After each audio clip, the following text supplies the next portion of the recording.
Greetings, everyone, and welcome this early afternoon to today's installment of the ACT Talks. My name is Daniel Pieper.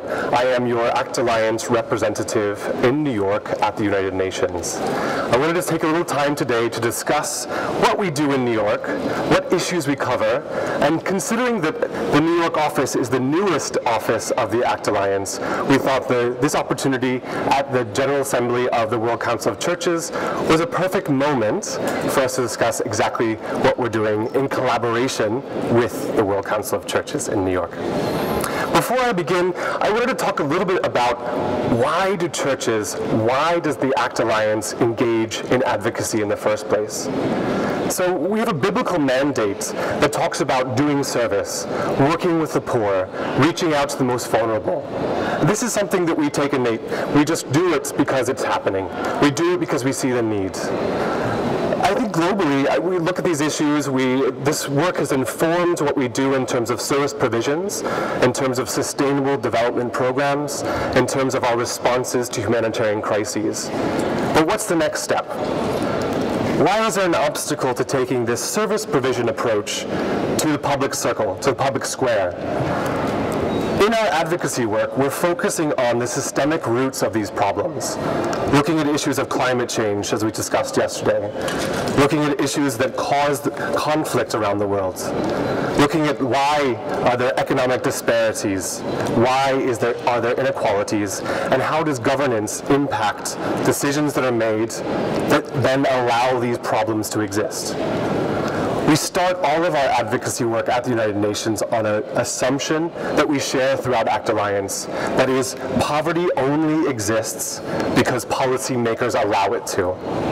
So if that's the starting point of where we begin our advocacy, it's not about the churches entering the public square, pretending to be a member state of the United Nations, pretending to be diplomats, pretending to be ministers or parliamentarians or congressmen in the US. It's about informing those decision makers about our programs, our practices, our people on the ground, and the churches that we work with to make sure that when they make decisions, they have the most information they could possibly have to make informed choices. So that's the beginning of where we start to work in New York. I think New York in some ways represents a really great opportunity for the ecumenical movement. And it's not just selfishly because I work in New York that I feel this way, but I think the collaboration between the World Council of Churches, the ACT Alliance, and several other Protestant denominations that have offices in New York, it's about how do we unite, and where can we have common values, and where do we have common talking points that relate to different processes that we work with. So it's more about convening, providing space, and making space for our voices to be heard in a public square or at the United Nations in this case. So what unique contributions does ACT Alliance make at the United Nations? Well, as you know, we make up three pillars. We have development, we have humanitarian aid, and then what I do is just the advocacy pillar.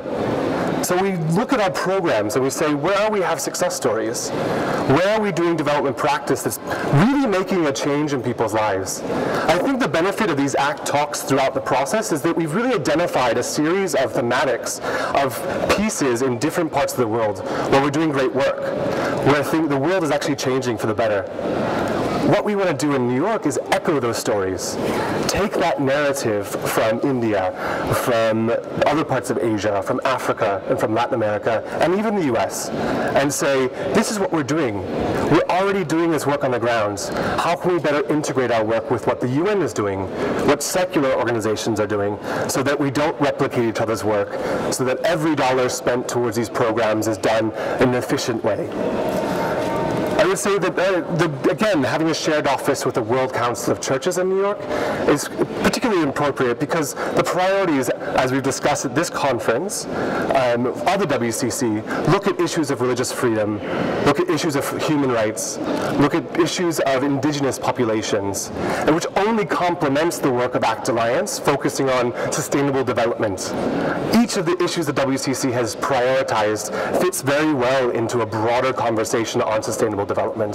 So we're reinforcing messages and actually building each other's capacity up when we can share the space together. And on the same front, the WCC has a big focus towards the Security Council, when they're working with churches specifically in areas where a crisis is happening, particularly conflict is happening. So this interchange between the humanitarian sector and the church sector coming together consistently, daily, to have these conversations really make sure that the UN and UN member states are aware of the work that's happening on the ground. What I would say is I wanted to talk a bit about unpacking a little bit of what ACT Alliance specifically does on sustainable development and specifically what we do in New York on humanitarian aid. Starting with development, maybe you're familiar with this process called the post-2015 process. If not, it's basically the idea that after the Millennium Development Goals finishes its mandate in 2015, what happens? Do we as an international community stop all development activities? Well, no, hopefully not. The next step will be another mandate coming from the United Nations to bring us together to talk about what needs to happen in this world. So ACT Alliance, along with lots of member churches of the WCC, are sitting together to strategize, again, what is our contribution? What is the strongest pieces of our programming that could affect and bring out the best possible solutions and best possible new frame of goals after 2015. Right now, ACT Alliance has identified 4 thematic areas that we focus really heavily on. One is influenced by our humanitarian work on conflict and fragility in states. How do we identify where there are issues that impact or make sustainability not possible when conflict is taking place? Secondly, we look at a big picture question, a really difficult question in policy called inequalities. And inequalities can exist politically, inequalities can exist financially, and inequalities can exist in terms of political structures. So we're trying to help member states unpack what inequalities exist in this world, how we feel them as churches, and how it can influence the design of a new development agenda as pushed forward by the United Nations. Next, we look at good governance. Now, good governance is a term that we've all heard member state, every one of our countries identifies the importance of good governance. But then we follow up the question of what does that mean? What is good governance? What are the indicators to identify if you're governing in a good way or if you're not? Well, that's where it gets to be really tricky. And the post-2015 process gives us yet another opportunity to challenge member states to tell us exactly what they mean when they say good governance. Let's step away from rhetoric and move towards action. Because again, poverty only exists because policymakers allow it. And so where good governance exists, poverty shouldn't exist. And lastly, because the one sort of clear mandate from the members of ACT Alliance in our advocacy work is climate change. So we have a big focus on, in the post-2015 process, what they call sustainable environments. So we work closely with colleagues that are relating to the UNFCCC process on climate change to make sure that our work, when it comes to development policy, is informed. As you know, the UN is the world's largest bureaucracy, and any effort we can have to break down those silos between climate change, between gender, between sustainable development, between conflict, and make sure that decision makers understand that these are all interconnected issues. And if we don't acknowledge all of them, they won't happen. So I would encourage you to step over to the booth to check out the more details on those 4 priority areas at your convenience. The second major piece is the humanitarian development and advocacy piece. And this is working very, very well in New York because several agencies that were previously based in Geneva have now shifted over to New York. Predominantly UN OCHA is now based in New York City.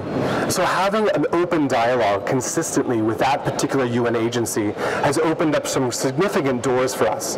Now, we face a lot of challenges. These are the same challenges we face as ACT Alliance, as a World Council of Churches, in communicating politically sensitive information about environmental disasters and conflicts. So we're still working out systems that we can best share information about different instances in the world and coordinate with UN partners and coordinate with secular partners. But the door is open to us. And actually the UN is really waiting for the faith-based community to step in that door in a substantive way. So we have great opportunities ahead of us when it comes to humanitarian advocacy. And we look forward to working collaboratively with you all on that work. What I wanted to say as well is a bit more about how do we work collaboratively with the WCC. Colleagues at this assembly are here and they're happy to talk to you specifically about talking points that they're pushing forward. Again, I would use examples of the Indigenous Peoples Forum. In this conversation, issues of extractive industries have come out as churches demanding that the private sector in extractive industries are held accountable for decisions they make against human rights, against the plight of people from indigenous communities, generally speaking.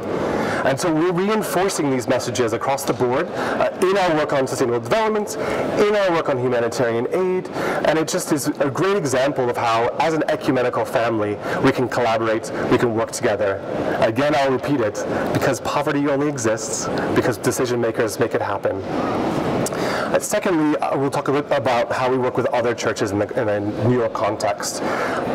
What's really important, I think, of all faith-based organizations is not just how we interact with the UN on a policy level, but it's also how we work with our partners to make sure the narratives that you have from the field are expressed to decision makers. So I would say one of the aspects of what we do is exactly what I described, is sort of how do we relate to policy papers, how do we relate to this work. The second piece is, when you come to New York, do you feel like your efforts are coordinated with a broader picture? Do you feel like the partners you work with on the ground, the beneficiaries of your programs, their voices are heard at the UN?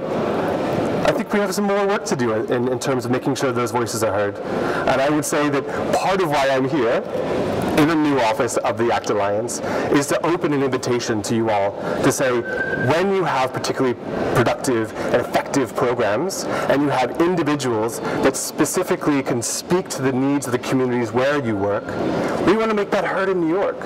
We want to make that heard in Geneva. We want to make decisions maker understands that there's a lot of issues that are going on. So I'm seeing that I'm running out of time here, so I'll maybe leave it at that. But thank you so much for this time, and I would say the actionable point of this conversation is, let's continue this conversation. The office is open, it's working, and we'd love to work collaboratively with you about developing strategies and working together. Thank you so much.